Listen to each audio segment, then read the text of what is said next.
All right, welcome to today's Tech Forward Talk. I am Ajiri Omafokpe, co-founder at Builders Tribe, and I'm very excited to have everybody here today. So we have a very interesting topic that we'll be going into and dissecting, and this topic is how to start your own fund. And the amazing person that is going to be taking us through this topic is Simon Davies. Sorry, I have to confirm. Yeah, so Simon Davies will be taking us through today's topic, and he is the amazing co-founder and CEO of Aucta Group. So Aucta Group, what they do is that they essentially help aspiring fund managers become actual fund managers. So Simon will tell us all about this later as we keep going through today's program. So now that you know a little bit about me, now this program is hosted by Builders Tribe. Builders Tribe is the #1 tech community in the MENA region, and we have different categories of people in our community, from founders to tech professionals to investors, and lots of people that support the ecosystem, like Simon. And so please, now that you're here, please do not forget to hit the subscribe button and check out our other videos. We have lots and lots of stuff in our series because we host this every month.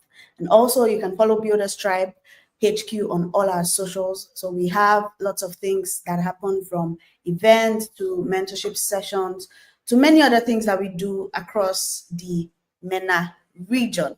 All right. So before we go into it, please tell me where you're joining us from today. Are you in Doha? I'm in Doha. If you're in Doha, you're in the UK, you're in Nigeria, you're in the UAE, wherever you are, please put it in the comments. And also please tell us how excited you are to be joining us today. All right, so while we wait for everyone to tell us where they're joining from, I would like to introduce Simon. And yeah, so Simon is the co-founder of Aucta Group.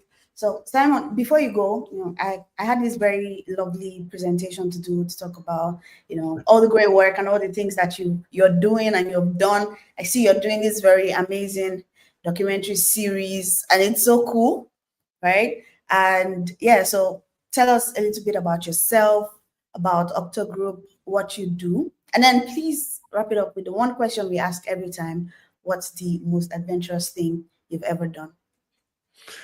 First of all, Ajiri, huge pleasure to be on the show. For those of you guys who are maybe new to the Builders Tribe mission, please make sure you do subscribe and follow what these guys are doing in the Middle East and North Africa, the MENA region. Hugely important, definitely the #1 community, and thrilled to be invited to be part of your mission. So most important, Ajiri, let me start there. #2, just a couple of words on me, folks. My LinkedIn and my YouTube are where you want to go. The links are going to be on the screen as we pull through this live stream. So look, I'm going to tell my story in under 20 seconds in numbers. So I'm 55 years old, 55 years young, actually, 4 kids, been living in the Middle East for 15 years, and been helping founders create funds for 34 years. So I've seen many cycles. The most recent cycle, and we're going to talk a lot about this on the show, is the attention economy cycle, i.e., how do you create an investment management business, a fund business, in a world dominated by socials? And even as an old guy, I am completely converted to the power of the attention economy, as will become clear and we run through this. So that's a little bit about me. I'm all about helping new fund management founders take the fight to the big guys and win. That's what we do this for at Aucta Group. In terms of the craziest thing that I ever did, I got 2 answers. Ajiri, you've got to let me have 2. One is business, one is personal. The business one, and a lot of you guys watching this live stream are going to relate to this. I left the comfortable, cushy, big salary, benefits, healthcare, all this stuff 21 years ago. I sold a house in London. I sold cars. I sold everything I had to start a business. And it was the craziest thing at 34 years old that I had ever done until that point. And I look back now, it was the right decision, very painful for a while. It took me 6 years to be able to make the same money per year as I made in my last job. So that was quite a crazy thing. And I know many of you relate to these journeys. That's why I wanted to tell you about it. Personally, the craziest thing, but the most wonderful thing I ever did was have 4 kids. We had 3 kids all in a row, like one after the other, and then a little break, and then the 4th kid. I mean, it was a crazy thing because I was busy setting up this business at the same time as the kids were arriving. But it was the most incredible thing, not just to be the father, but also to actually do it all together, to have to show the grit and the consistency to be there for a bunch of small kids who are all now going to university. They're at the other end. As at the same time as I was trying to build a business and I was trying to learn stuff that I didn't know. So Ajiri, that's me and a couple of quick stories. That's amazing. You see, we just started, and only through the introduction we're already getting value. I think this would encourage lots of young people that might be thinking about making the leap, making all these hard decisions about maybe leaving their job or switching their careers. It's one for me, and thanks for sharing your story. It's really nice to see that you were able to do all that, grow a business while still growing your family at the same time. And that's very, very inspiring for me. So thank you very much, Simon, for sharing this. I can see lots of people tuning in from everywhere. We have Green from Nigeria. I see everyone is excited to be here. And Michael is watching from Doha, Qatar. All right, that's great. So I would like to give everybody a short rundown of how today is going to go. So it will be questions. I'll be asking Simon lots and lots of questions, but at the end, we're going to take questions from the audience. So if you have questions that you prepared before coming in, please do well to put them in the comments as we go, because that will make it easier for us to get your questions answered live. Because if you wait till the very end, we might not have enough time to take all the questions. So if you have questions now, please put them in the comment section. And if it gets answered as we go, even better for you. But if not, you get a chance to hear it live. So that's how it's going to go. Questions first, and then the question and answer at the end for the audience. All right, great. So today we'll be talking about how to start your own fund. And I'm starting with a very fundamental question. And this question is, what are the first 3 critical steps someone should take before starting their own fund? Ajiri, this is such a good question, because most people forget to think about this question. And the reason, right, because they're so excited to start their new fund. So look, you have to indulge me. I'm going to actually talk about 4 steps. So please don't tell me off. So step number 1, guys, find the most glass half empty, negative personality person you know in your life. Go and book a time for a coffee or a beer or whatever it is you do, and go and sit with that person for 3 hours and take them through every single detail of what you are planning to do. Get them to fire drill everything you are excited about that they will comment on. And because you've chosen the person who is the most negative, they are not going to be rah supporting you. They're going to be critiquing pretty much everything that you think is super cool. And if you get to the end of that and you both end up violently agreeing that this is a brilliant idea, that's going to be the most telling piece of feedback you probably ever get. Most of us make the mistake of talking to people who we know will support us, love us, care for us. We talk to family members about our new idea. And of course, the family member says, yeah, go for it. The problem is that we don't necessarily get the negative opinion. And I would say this is critically important. So that is step number one before you spend any money, leave jobs, do any of those big risky things. Have that tough conversation. Step number two, check the bank account. Even if you have been super smart and you're working with Founders Tribe, Aucta Group, lots of other people to help you on your journey, setting up a fund business from scratch is going to be quite an expensive exercise. Now, it might be expensive because you've got to pay for various things to be built for your new firm.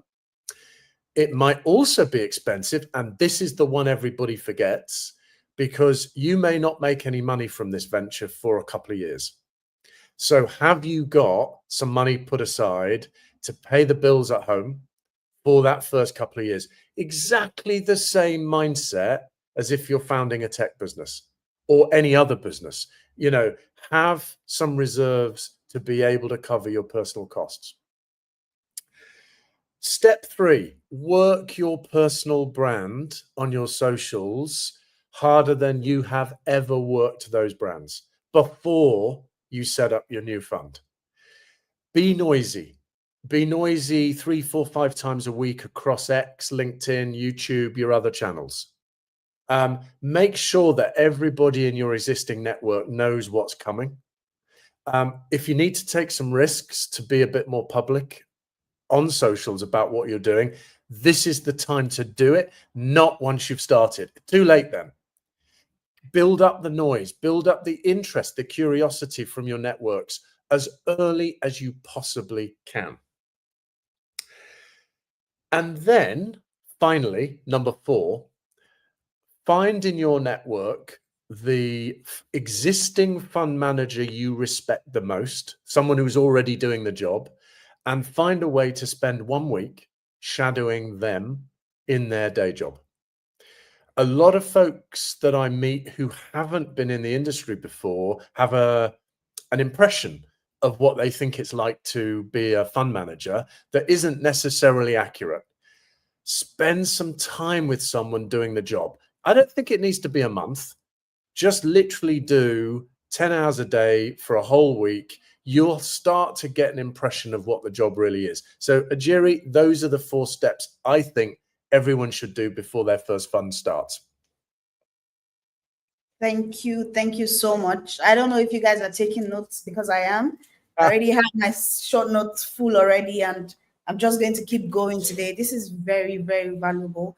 Thanks for I really love how you mentioned social media, because lots of people talk about it, your personal brand, this is what you need to do, but no one really tells you that it's really that pivotal. And you know, when you say meet the most uninteresting glass empty person, no, that's actually a very important hack.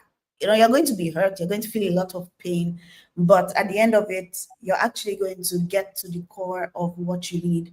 And so thank you so much for sharing 4 instead of 3. Yeah, it's very useful. And yeah, we're going on to the next question. We have lots of great people in the comments clapping. Someone's even documenting what you're saying. I think that's really cool.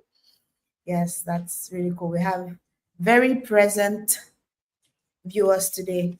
All right, so we're moving on to the next question. Okay, and it says, how do you decide what fund structure best suits your goals? Yeah, again, this is such a great question. Now, sadly, guys, this is a question that Ajiri and I could literally talk about until Saturday, and I promise I won't do that. So, because we haven't got long. Look, most important thing here is to choose who is going to be helping advise you on this topic. Unless you've already been in the fund management industry for 10 years, this is a topic where you are going to need help. Now, the good news is that help does not need to be expensive, but I would absolutely find someone you can trust to help you navigate the different fund structures. And by the way, the different fund locations that you might choose. Let's just choose a couple just to illustrate the point. For many of you guys who are wanting to set up venture capital funds, private equity venture capital, you've got a lot of choice as to where you set up your fund. The common places people normally choose are going to be Cayman Islands in the Caribbean, maybe British Virgin Islands, also in the Caribbean. These are very solid locations, but there are then locations that people start to look at because they're cheap. Seychelles, Mauritius, to name a couple. Now, it can work, particularly if you are a MENA-focused VC and you are investing in the African continent or the Middle East. But most of the time, those locations for your fund structure will be challenged because investors do not know where they are, do not necessarily trust them, and do not have that recognition that people will have with places like the Cayman Islands, BVI, and other places. I am sure you're immediately seeing the need to get some decent advice at the start. People like me help fund founders with this every day. We know where not to go, and we know where to go. Normally at the start, you're trying to balance credibility with cost. I'm sure we could all agree on that, right? You don't want to have some crazy expensive bill to have a fund in, say, Luxembourg or Switzerland or a place that's going to be expensive. You may not need that. But equally, you've got to be somewhere where investors can still trust the hygiene, can trust that the money is safe in the fund. So that's a little bit of the location piece. Structure piece, again, massive topic. Too much for a Friday evening Gulf time where I am. But I will say, look, there are some very tried, tested structures. Some of you will well understand things like GP-LP structures, segregated cell structures. You'll understand some of these topics. There are well-time tested ideas, so you do not have to reinvent the wheel. And this is critical. Do what the other respected VCs already do, and then do it in the locations they also already are, and you won't go far wrong. But let's do it in places where the costs are manageable. So Ajiri, big topic. There's a couple of things to think about. Folks, reach out to people like me, Michael, Ajiri. We'll give you some offline DM help on where to go, and critically, to finish, where not to go. Thank you so much for sharing this. What I would say is I'm very excited for everyone that's here live and everyone that will get to watch this afterwards, because one thing we pride ourselves on doing is making sure that we provide the most value to the people in our community and everyone that gets to interact with everything that we put out. This isn't information you're just going to find on the streets. You're not going to find it anywhere. But right here, you're getting this for free from Simon. So like you said, you can reach out to us on LinkedIn, reach out to him, check out Aucta Group, DM them and get all the help that you need. Maybe you'll be in their next accelerator. Never can tell. Yeah. All right. And also, connect with Simon on LinkedIn. So moving on to the next question. This question is an offshoot of the first one. You talked about how people just go, like they have an idea, especially if you're new in the space, you have an idea of what it means to run a fund or like the day-to-day operations. So what would you say is the most common and then closely common misconceptions that people have about launching a fund?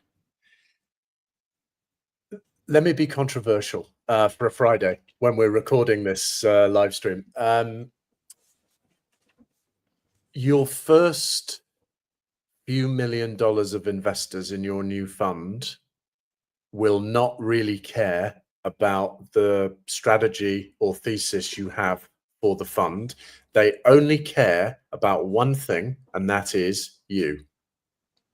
The big misconception that a fund founder will often have is that they spend weeks, months, even years sometimes ideating what their fund will do, the strategy, the where, the how. Most of the early investors you will attract won't care. They won't pay attention. They won't read your deck. If you ask them in a year's time, when you gather together for an investor meeting, hey, Mr. Investor, you tell me what you understand that I do as a fund manager. That early adopter investor will barely know, because he or she just took a bet on you. And so the first controversial misconception is you need to be the story. The fund is not the story. The time when your fund becomes incredibly important is probably in 3, 4, 5, 6 years' time, once you've built a track record and the fund starts to speak for itself. But until that time, don't worry too much if the fund story isn't that well built out. Your narrative needs to be. So that's the number one misconception. The number two misconception is that raising money will happen in a certain time scale, and actually that time scale you need to sort of times by 3. So if you think you're going to raise in 6 months, it will take 18 months, and vice versa. Later on in life, when you've had all this success, you will raise quicker than you thought. But the first fund and the second fund times every single thing you think will happen by 3. Even if you're working with us on our accelerator and we back you, we put some capital with you. After us, getting the next capital in will still take longer than you think. Again, think of it as the founder journey in any normal business. Unfortunately, it always takes longer. Now, there's a hack. Ajiri and I are going to talk a lot more in the next 15 minutes about brand, personal brand. There are some hacks to try to speed this up, but that misconception is there. Hey, we'll raise money by April. April might mean April 2027, not in real world, not April 2026. Third and final misconception. We are looking after maybe 20, 30, 40, $50 million of someone else's money in our fund. We're charging normal sort of venture capital type fees, maybe 2% plus some profit share. Hey, that'll be plenty to pay me and the team and software and all the other things. Keep that team, early team, really lean, because actually the other misconception is that the fees you earn from running your new fund will quickly be enough to pay all the costs. Normally, it's not the case. Keep that early team down to 2, 3, 4 people. Fractional people, use them. Don't just put people on FTE contracts. Be really, really smart, as I know you guys would be if you were creating any other business. Do the same here. Be very, very slow and deliberate on the hiring of expensive talent, because sadly, as you guys know, financial services talent does not come cheap. So measure really carefully before you cut. And so those are the 3 big misconceptions I see all the time, Ajiri. Wow. Thank you so much for going into detail like that. I think I'll have to get a new note because this one's almost full. It's really great, to hear from the horse's mouth, from, I would say, a fund manager maker, as it were. All these little things that people don't really think about. You think, oh, I'm going into financial services, or it's going to be easy, it's going to be peachy, or once I get this money and I'm getting my percentage, I'm just going to hire. I'm going to, I think the lessons are the same across board, either as a startup, even if you're working in a company and you're leading a team and you have allocated funds, you'd have to be careful and make sure that you're putting them in the right places. So yes, you can see lots and lots of people in the comments putting everything in there. And when you said you need to be, yes, you need to be the story. The fund is not the story. That's actually quite interesting, because at the end of the day, they would be banking on you, they will be trusting you, they're putting that money first, taking that risk as a first adopter to make sure that everything, works for you at first, and then you can grow and become a more established fund. So thank you for sharing everything. And so this is my reminder to everyone that's taking all the notes like me in the comment section. Please put down your questions if you have them already. If you don't, start thinking about them deeply so we can actually take your questions here in this live, and Simon can get into it on this live. All right, so we're moving on to the next question. Yes, so how can aspiring fund managers attract their first investors without an established track record? So first thing, guys, and again, this is, I don't think this is controversial, but it is a bit unusual what I'm going to start with saying. So I hope you enjoy this. First of all, it's mindset. Switch off the brain part that says, oh, but I haven't got track record, therefore I'm walking into my meetings or my Zoom calls on the back foot. Switch that piece of your brain off as quickly as possible. Get the mindset that says, I know I don't have a track record. I will not have a track record for a few years. I don't care. Because then you'll find it's liberating. You're not trying to create a track record out of something you did before, because the listener to that probably is not really buying it anyway. You switch the mindset off, you take away the pain. So number one, start there. Then let's bring this straight back to personal brand. The number one way you're going to attract investors without track record is because you are noisy and trustworthy. You are visible every day. Particularly your audio visual content, particularly what you're putting out on YouTube, particularly what's coming out on LinkedIn. By the way, every single investor in every founder's fund that we have ever acted for sits in LinkedIn with a personal profile. All your investors, guys, are already in LinkedIn. They're waiting to watch you. Now, they may not comment, they may not like, they may not even join into your feed, but of course, at the end of the day, they're lurking. And we love the lurkers, don't we, folks? These are the guys who don't show up until the moment they're ready to do a deal with you. Great, fantastic. Doesn't matter that they didn't like your post for the last 2 years. So the way to build your audience of investors is back to the personal brand build. And the sooner you do it, the better. What does it mean? We've got to be putting out 3 pieces of content per week. 150 to 200 pieces of content per year. You and I know that the LinkedIn algo changes by the week. Ignore it. Some weeks you're getting amazing traction, some weeks less so. Who cares? The point is you are visible. There's a back catalog, a library of all your thought leadership. Obviously, make it personal, right? Put your own journeys in there. Nobody wants to see any more photographs of someone winning an award in a hotel in Addis Ababa. We've all seen it, all right? It's boring now. Tell your story. Tell your truth. Share the things that didn't go so well.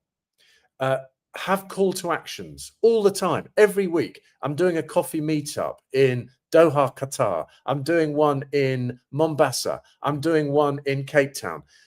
Constantly do meetups, have live streams like this one. Make it happen every week so that you're building the tribe, the community, the ecosystem. So for me, that's how you are going to get your first 25, 30, 50 investors through the door. It doesn't require you then to be talking always to just friends and family. Sometimes that's a tough network, right? Maybe that's not. Look, I come from a blue collar background, right? My father was a truck driver. Okay. had I gone to my friends and family community 30 some years ago, wouldn't have created much flow. He didn't come from that, right? He came from a very modest position. And so sometimes that's not going to make much difference to you. Personal brand is where it's at, Ajiri. All right. Thank you for like drilling deep into personal branding. So I want to ask a follow-up question on this. So you're saying, let's put content out there, but what kind of content? You said we should make sure to always add a call to action, be visible. But what does visibility mean, considering you don't have a track record? So what kind of things would you be talking about that an investor into your fund would be interested in seeing? Here's the hacks, guys. Here's the 3 things that we use with our founders every week. And also, critically, when you look at my own feed, and I'm going to tell you a little personal story about LinkedIn and YouTube in a few minutes' time, you'll see that I practice what I preach. I post 200 pieces of content per year, every year. I don't miss a week. So it's not just suggesting you do it. I already do it too. The 3 areas I would love you guys to all be hitting each week. Number 1, some origin story, some of your personal story. Number 2, some thought leadership about the thing you know about. And I don't mean last week's news, right, that everybody's already read. I mean something that you believe or think that is quite specific to you. And then the 3rd is the simplest, easiest post of them all, which is your CTA, your call to action, because that is really just asking people to come to something. Live stream, coffee meetup, sundowner, whatever it is, make it cheap, make it cheerful. It doesn't need to be some expensive thing, but be consistent to give people access to you and your new team. So those are the 3 areas to summarize: personal origin story, thought leadership, CTA. All right. Thank you so much. I'm going to start implementing. I've always tried to keep up my personal brand on socials. I try, but now I'm super pumped. I'm like, yeah, I'm not doing enough. If Simon is doing 200 pieces of content a year, I should be doing at least 250. Listen, Ajiri, I think you're right. And look, I'm going to say here, guys, I know how hard it is. So when you click on my LinkedIn profile, hover over my profile pic, you will notice I have only been on LinkedIn for 3 years. So I wasn't the early adopter in 2008-9 when it launched at all. In fact, I would say I was the opposite, partly because of the generation I come from, where we didn't have any digital at all, and partly because I was nervous of what it really meant and how to do it. So I am the exact convert to the power of the attention economy myself. In 3 years, I've built, I don't know, 12,000 active connections in my space from a standing start of 0. And I now see it as a complete part of my day-to-day habits and professional life. And by the way, I enjoy it. You guys, you all enjoy it. Look, this is fun, right? This is not hard. This is the really cool bit of meeting super fun people like we're all on this live stream through social media. And out of that, we build our businesses and we get money in the door. Couldn't be better. That's amazing. That's amazing. Thinking about it as it should be part of your day-to-day workflow. So don't think about it as something separate from what you do, but something that you do, that is part of your work and everything that you do. And this is amazing. Thank you so much for sharing in this light and with this perspective. And I hope that we would have many converts today and lots of people that would have that spark in their head and actually kickstart building their brand on LinkedIn and on socials. All right. Once again, I would like to remind everybody, put your questions out now as soon as possible.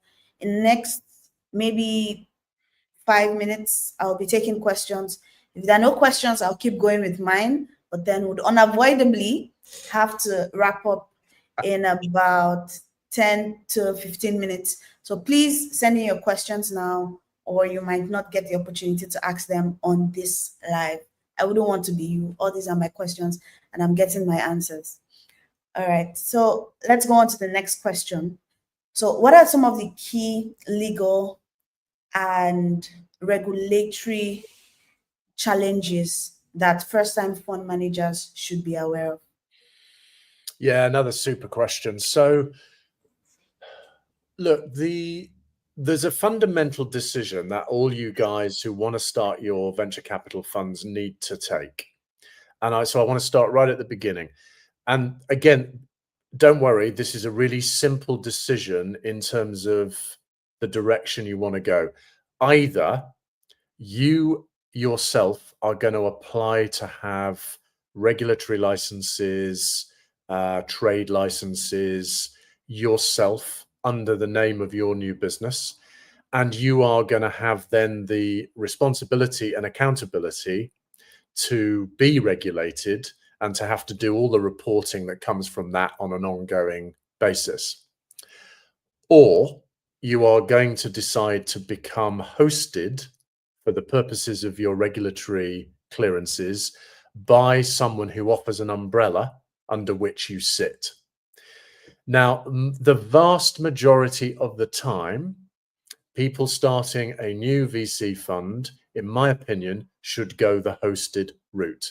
It's faster, it's cheaper, and you immediately get the benefit of people who know what they're doing in this regulatory space and compliance space, and will keep you away from the speed bumps and the potholes in the road. So for those three reasons, most of the time, a hosted solution is the right way to start.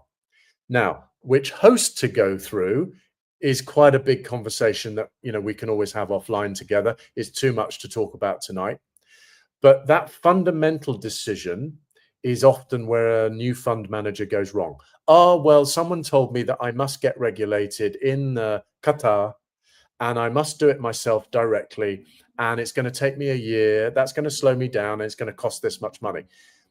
That all may be true, but you might not need to go that route in the first place. There may be other workarounds that get you the right level of hygiene, meaning that when investors look at your firm, they see that you've planned this, you've got the right coverage, the right licenses, you're hygienic, but without having the costs and the delays of going the direct route. So Ajiri, that I think is the big one to get right at the start. I constantly see fund founders come to us saying, we already did a license application. It's taken over a year. We keep getting tons of questions asked back to us. I don't know where it ends. What do we do? Most of the time, we will try to elegantly move them to the hosted route. So Ajiri, that's really where people need to focus, in my opinion. Okay.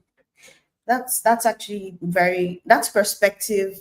Like I would always say, you cannot find on the internet, because this has come from all your experience helping lots and lots of fund managers. So I would say for everybody watching or listening to this, whichever format you get to interact with this content, do reach out to Simon on LinkedIn from the company's page, whichever way you have to do it.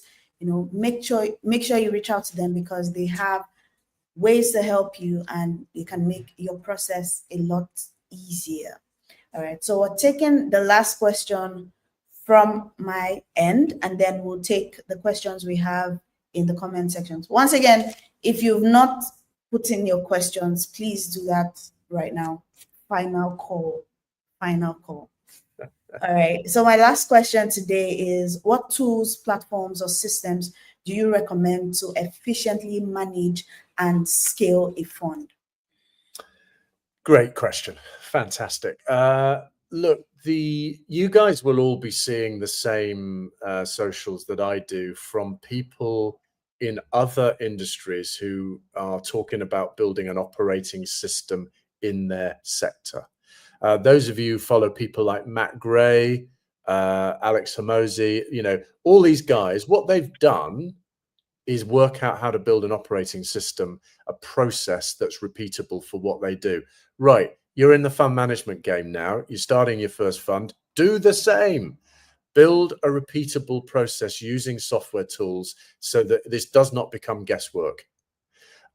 Look, you've got, for example, at the task management end, endless apps and tools ranging from Asana to many others, right? Put one in from the very start. Secondly, amazing CRM directly linked to your LinkedIn profile. This is a critical step that most fund managers don't do. They will often go and get HubSpot, so they've got the CRM right, but they don't link it to where their connections are, and the connections are going to be in LinkedIn.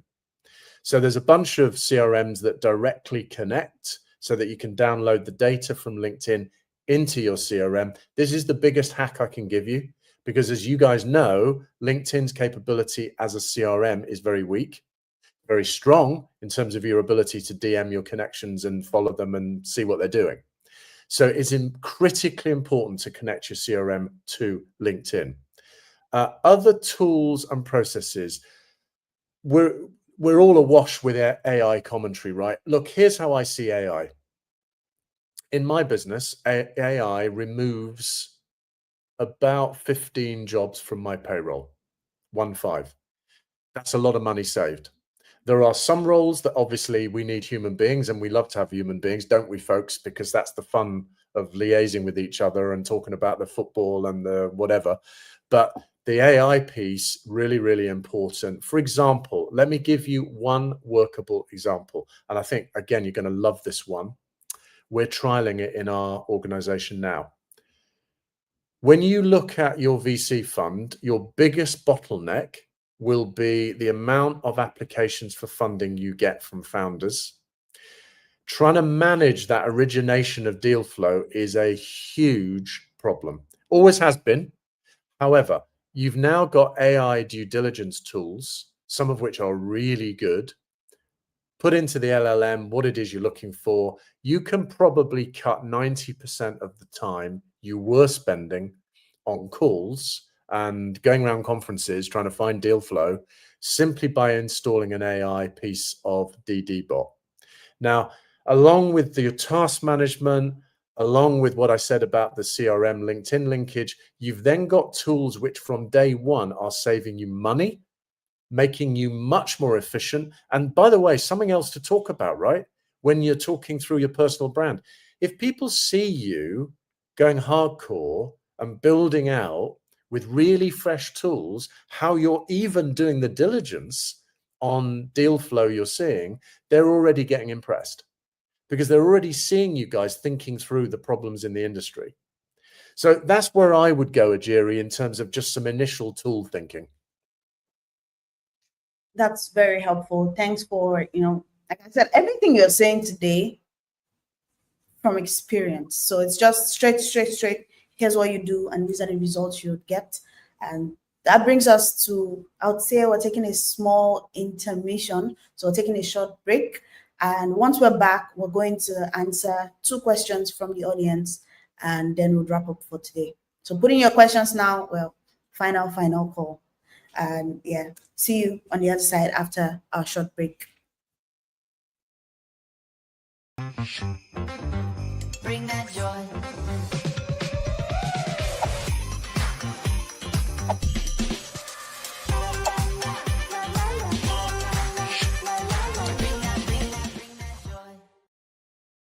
So today you are going to join me behind the scenes of one of our famous coffee meetups.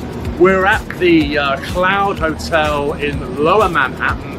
I'm going to even introduce you to a bunch of folks I've got joining me here today. You're going to hear what it is they want to allocate to, what type of funds they love. You're going to see from the inside exactly what they love, what they don't love. Join me inside very soon.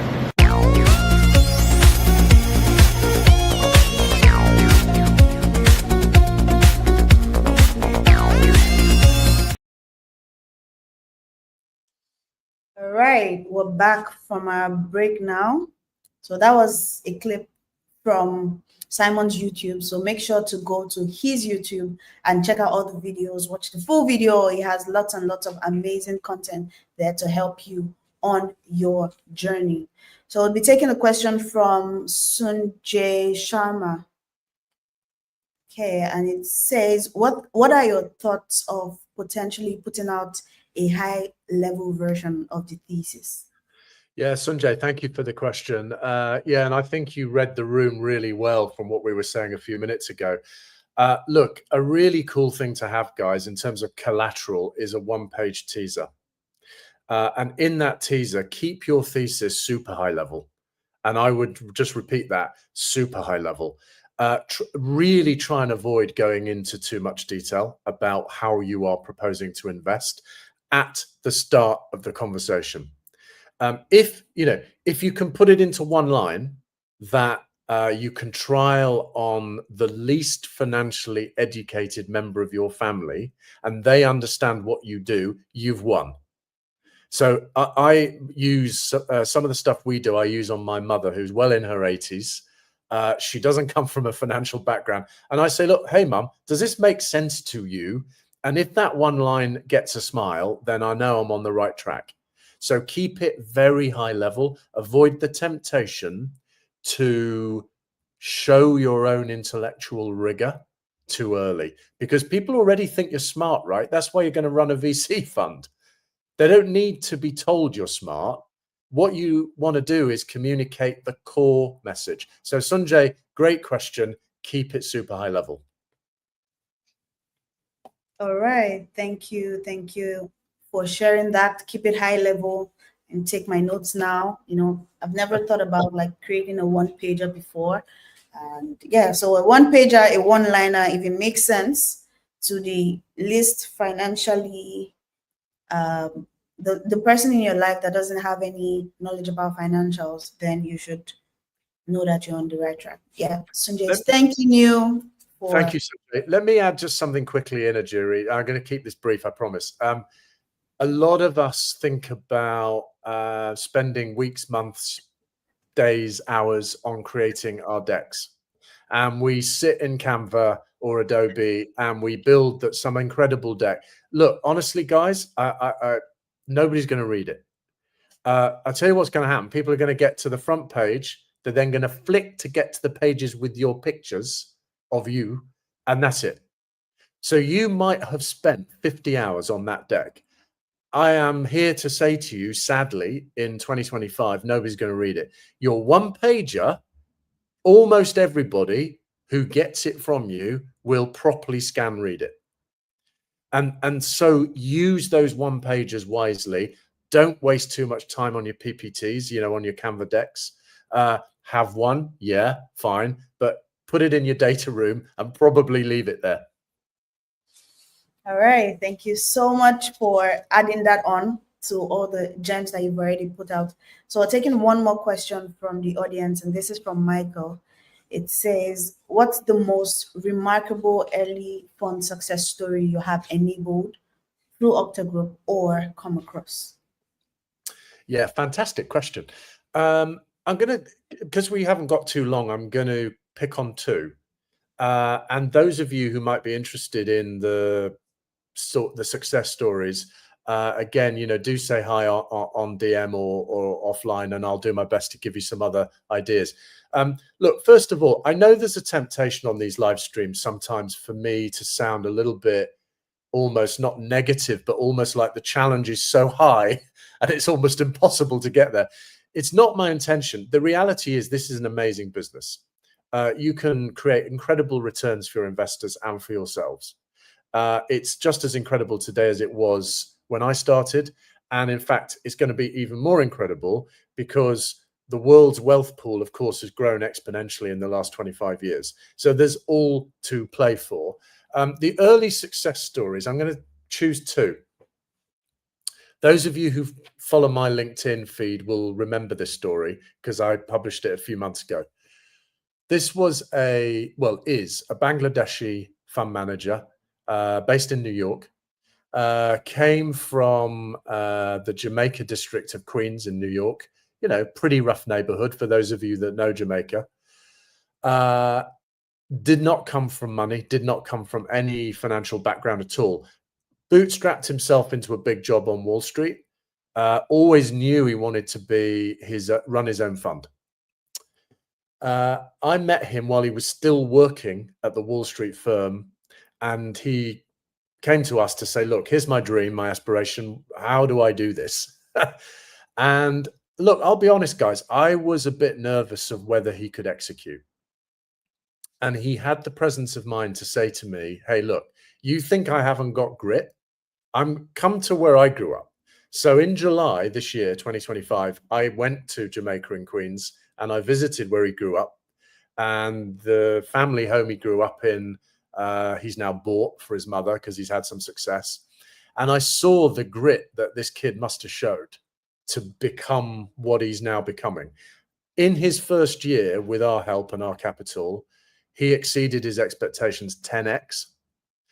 He built personal brand like we've discussed. He showed that immense grit, right? He's a 666 guy. He gets up, he's working from 6 a.m. to 6 p.m. 6 days a week, 666. He never fails.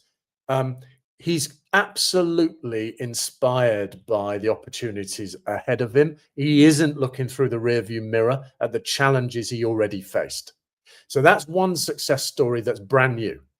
I'm going to quickly mention a second one. This is a lady actually in the Middle East. So this is an Emirati lady in a financial services sector, which of course traditionally has been very male dominated, and particularly in a Muslim country, that's quite a tough ask. She has, with our help, over the last 10 years, become one of the most successful fund managers in the MENA region, full stop. She's done it despite the environment, which now is super positive. Like, as you guys know, female entrepreneurs, the Middle East, wow, amazing. 10 years ago, it wasn't like that. So these are two people, completely different backgrounds, who have really employed a similar grit and logic to becoming super successful. And we've helped, but they've done the hard work. That's very inspiring. So inspiring. Yeah. I have so much perspective now. I have so many ideas in my head, things that I could do, ways I could tell my story better. And I thank you so much for coming here today. Remember when I told you this live was primarily for me, and everyone else is going to benefit us like via association. So thank you so much for all these things that you've shared with us today. So please, if you're in the comment section, send some hearts, clap something, let's thank Simon for coming in today to share all the gems that he has shared to us today. Amazing stuff. So don't forget everyone to follow Builders Tribe on all socials, subscribe to our YouTube channel, subscribe to Simon's YouTube channel, follow him on LinkedIn, check out Aucta Group, and that might be the answer you need to start your own fund. Thank everybody for showing up. Thank you, Simon. Thank you to our audience. Thank you to everyone that will be watching the replay of this broadcast. Yes, we'll see you next week. Sorry, not next week, next month. We hope to be able to do this more often, but it takes some time to plan. So we'll see you next month on the next edition of Tech Forward Talks. Thank you for having me, Ajiri. Been such a blast. Super enjoyed it. Thanks everybody for showing up. Hope we set your weekend up and you're ready for a glass of wine wherever you are in the world, folks. All right. So sorry. Just sorry. Final thing before we go away. I just realized I haven't given you the opportunity to tell us about some of the programs that you're doing with Aucta Group right now. So from your documentary to your accelerator program. So how can people that are interested in this actually join and participate in these sessions? So easy, folks. All you've got to do, as long as you're following me on LinkedIn, DM me if what we've discussed today seems interesting for your own journey. Myself or one of my team, we will get back to you quickly. We'll be able to set up a Google Meet to learn a little bit about your mission. So simply, nothing complicated. Follow me on LinkedIn, put in a connection request. Once we're connected, DM me and I will make sure that we get back to you, and we reward you coming to this session today. And again, I just want to repeat, make sure you're completely following Builders Tribe. This is an incredible movement. I'm pretty well connected in Qatar as well as UAE. Everybody knows about these guys. So make sure you really follow what they do. These are gold dust, these monthly sessions. I watch the back issues. If you're not already, please make sure you do too. All right, awesome. Thank you everyone for showing up today, and we'll see you on the next one. Bye for now. Take care. Bye for now.